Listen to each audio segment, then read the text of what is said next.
In this video, we're going to learn the laws of exponent.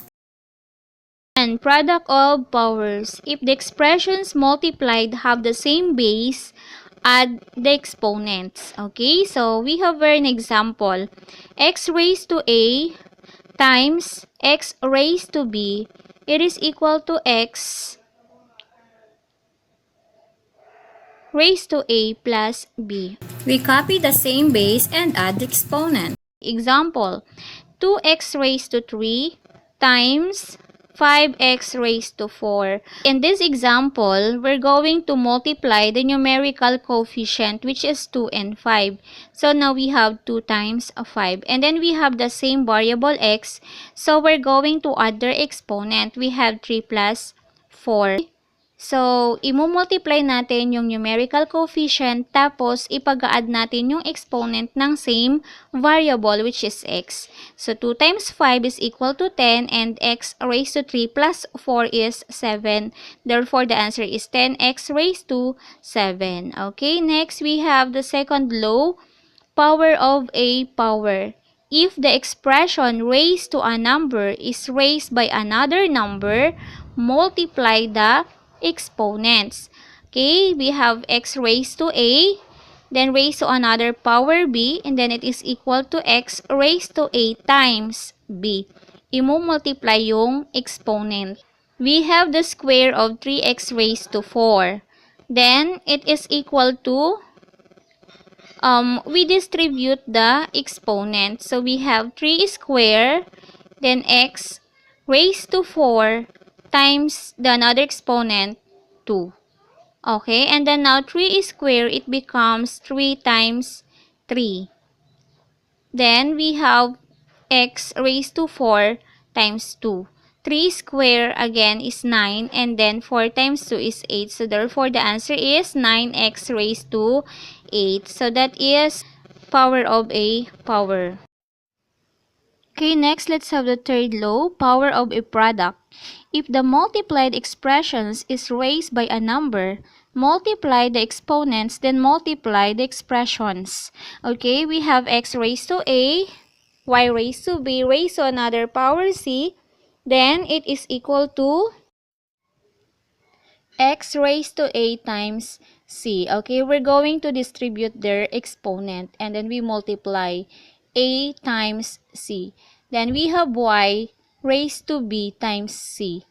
Okay, example, we have x squared, y cubed to the 4th power.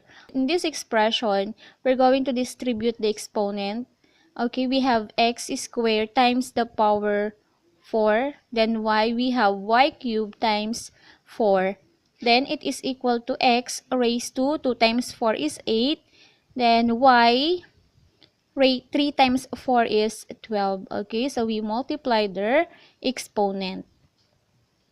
Okay, so next let's have the fourth law, quotient of power. If the ratio of two expressions is raised to a number, then x raised to a over x raised to b, it is equal to x raised to a minus b. Okay, we subtract their exponent.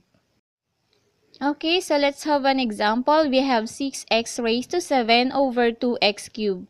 Okay, so in this situation, we're going to divide 6 divided by 2.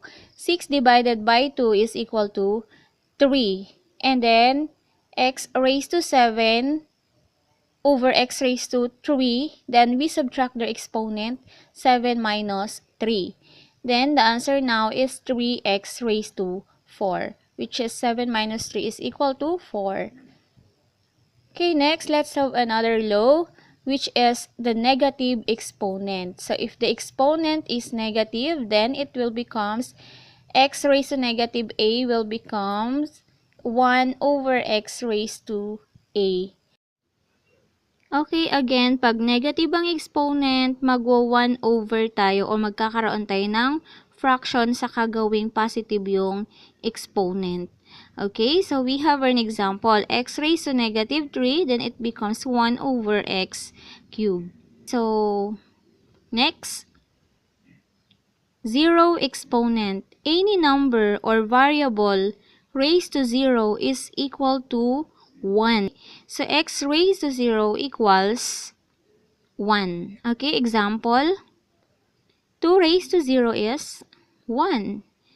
Number 2 example, 3x raised to 0 equals 3 raised to 0, x raised to 0, then it is equal to 1 dahil naka-parenthesis siya. Kahit anong number na nakalagay sa parenthesis, any number or variable, basta nasa loob siya ng parenthesis at naka-raise sa 0, equals 1.